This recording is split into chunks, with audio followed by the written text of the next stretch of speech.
네, 안녕하세요. 마케팅의 본질을 이야기하는 곽 팀장입니다. 얼마 전에 아주 큰 태풍이 지나갔습니다.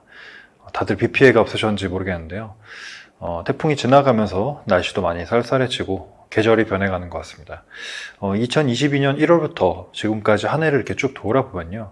굉장히 많은 사건, 사고들이 있었는데 그 중에서는 우리의 그 마케팅 그리고 브랜드에 대한 인식을 변화시킬 만한 그런 일들도 있었던 것 같습니다. 그래서 오늘은 사회적으로 이슈가 됐었던 몇 가지 사건을 돌아보면서 마케팅과 브랜드에 대한 이야기를 해보려고 합니다. 가장 먼저 2022년에 우리들을 충격에 빠뜨린 첫 번째 사건은 아무래도 1월 달에 발생했었던 아이파크, 현대산업개발 아파트죠. 아이파크의 붕괴 사건이 있었던 것 같아요. 아이파크라는 브랜드 아파트가 붕괴되는 큰 사건이 있었습니다. 사실 우리가 돈을 주고 살 수 있는 것들 중에서 여러 가지 재화나 이런 제품들도 있지만 가장 어찌 보면은 값어치가 나가는 자산, 그게 부동산이고 결국엔 또 아파트로 대변되는 상품인 건데 사실 브랜드 아파트는 적게는 몇억 원에서부터 몇십억 원을 호가하는 그런 사실 상품이기도 합니다. 당연히 최고급의 어떤 자재와 최고급의 시공 기술로 지어졌을 거라고 다들 생각을 했지만 하염없이 이게 시공 중이던 아이파크 아파트가 붕괴가 돼버렸어요.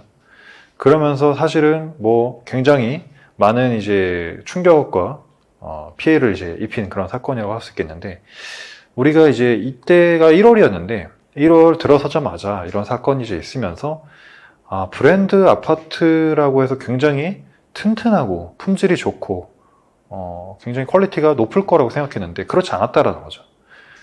그래서 그러면 우리가 여지껏 브랜드라고 해서 더 많은 비용을 지불하고 사던 것들은 과연 뭐였냐라고 사회적으로 모든 사람들한테 다시 한번 충격을 빠뜨렸다는 겁니다. 그렇죠?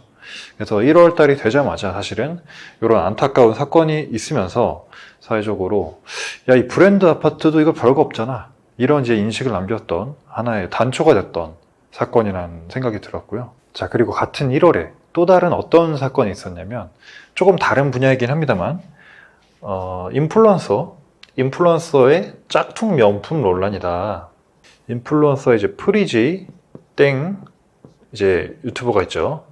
프리지 땡이라는 유튜버 분이 계신데 이분이 명품을 인스타그램에 굉장히 많이 올리시던 그런 분이었는데 어느 날 인스타그램에 올렸었던 명품들이 일부가 사실은 진품이 아닌 가품으로 판별이 되면서 근데 이거를 진품처럼 이렇게 올리고 방송까지 나왔었는데 알고 보니까 가품이었다 라는 논란이 계속 확산되니까 결국에 이 인플루언서가 사실 몇 개는 진품이 맞는데 몇 개는 가품이었다라고 사과 아닌 사과를 올리게 되죠. 그러면서 논란이 꺼지지 않고 점점 더 커져가지고 역시 겉모습만 그런 번지를 했다라든지 그런 식의 계속 논란이 일게 됩니다. 이 사건이 하나의 가십일 수도 있지만 제가 봤을 때는 어떻게 보면 인플루언서라는 그 허상, 인플루언서나 유튜버도 결국엔 하나의 브랜드라고 볼 수가 있는데 그 브랜드의 실체가 꼭 보이는 것만큼 그렇게 일치하지 않는다라는 모든 사람들이 마찬가지겠습니다만 그런 사건을 경종을 일깨워줬던 사건이 아닌가 생각합니다. 아까 아이파크와는 좀 다른 의미지만 어쨌든 간에 사람도 하나의 브랜드라는 관점에서 봤을 때는 적지 않게 팬분들 그리고 팬이 아닌 일반적인 사회적으로도 많은 충격을 안겨줬던 그런 사건이라고 생각이 들고요. 이 두 가지 사건이 모두 1월 달에 있었던 사건입니다. 그리고 조금 여름으로 넘어와서 여름에 어떤 사건이 있었냐라고 하면은 우리가 좋아하고 잘 아는 스타벅스에서 매년 굿즈를 발행을 하는데 스타벅스 그 썸머백 캐리백이라고 하는 캐리백이 제품에서 발암물질이 나왔죠. 발암물질이 검출이 됩니다. 스타벅스라는 브랜드 사실 이야기하면은 정말 끝도 없고 우리나라에서 가장 성공한 브랜드가 아닐까 싶을 정도로 많은 팬층을 거느리고 있고 또 많은 사람들한테 사랑을 받고 있는 그런 브랜드였는데 스타벅스에서 하는 행사나 굿즈나 이런 것들도 하나의 스타벅스 문화로서 굉장히 많이 사랑을 받았다고 생각을 합니다. 그런데 그런 스타벅스에서 이 굿즈, 캐리백을 만들었는데 여기서 냄새가 난다.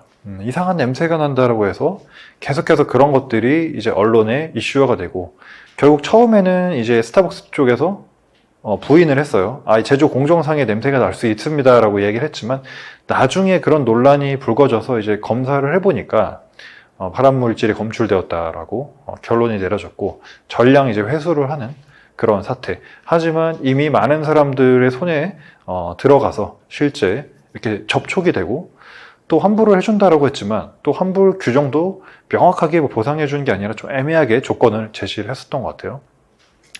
그래서 결국에 이제 많은 사람들한테 사랑받았던 스타벅스도 어찌 보면은 이 믿었던 브랜드의 발등 찍히는 그런 이제 사건 중에 하나의 역할을 했었던 것 같고요. 그래서 요즘 가뜩이나 이제 스타벅스가 신세계에 인수되고 난 뒤에 여론이 상당히 안 좋아지면서 예전 같지 않다라는 말이 많이 나오고 있는데 거기에 어찌 보면 정점을 찍었던 게 바로 이 썸머백 논란 사건이었었던 것 같아요. 그래서 우리가 이제 브랜드를 좋아한다라고 표현을 하면 보통 그 브랜드에서 하는 모든 것들, 모든 활동들 응원하게 되고 좋아하게 되고 더 나아가서는 추종하게 되는 그런 경향까지도 보이게 되는데 브랜드에서 하는 일이 모두 절대선은 아니다. 그런 사건을 좀 일깨워주는 게 아니었나 생각이 듭니다. 자, 그리고 이제 여름에 홍수를 지나서 굉장히 이제 태풍까지 비가 많이 오는 정말 지랄맞은 한 해였다고 생각이 되는데 특히나 올해 왔었던 여름 홍수는 홍수가 아니죠. 죄송합니다.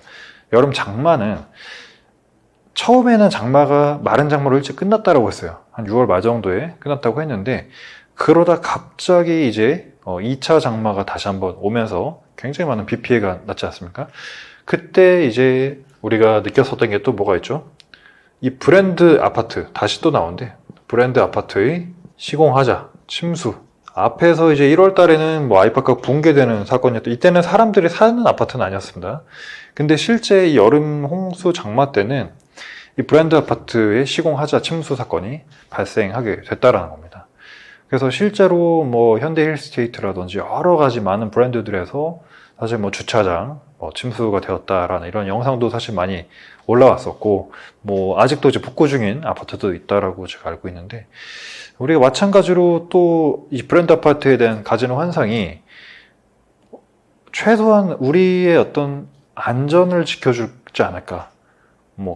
출입구부터 시작을 해서 경비원분들도 다 계시고 어떤 이 관리 시스템에 대해서 있다라는 거에 굉장히 신뢰를 가지게 되는데 그 시스템이 붕괴, 그 인프라가 이제 붕괴가 되는 거죠, 한순간에. 그런 걸 보면서 이거 브랜드 아파트 강남에 비싼 돈 주고 샀는데 오히려 침수가 더 잘 되고, 그렇죠? 그리고 대기업 아파트이기 때문에 이런 사건 사고가 발생했을 때 굉장히 발빠르게 해결을 해줄 것 같았지만 실제로는 굉장히 그렇지 못했고 그러다 보니까 다시 한번 이거 브랜드 아파트에 살아도 크게 다르지 않구나라는 어떤 사건을 일깨워줬었던 것 같아요.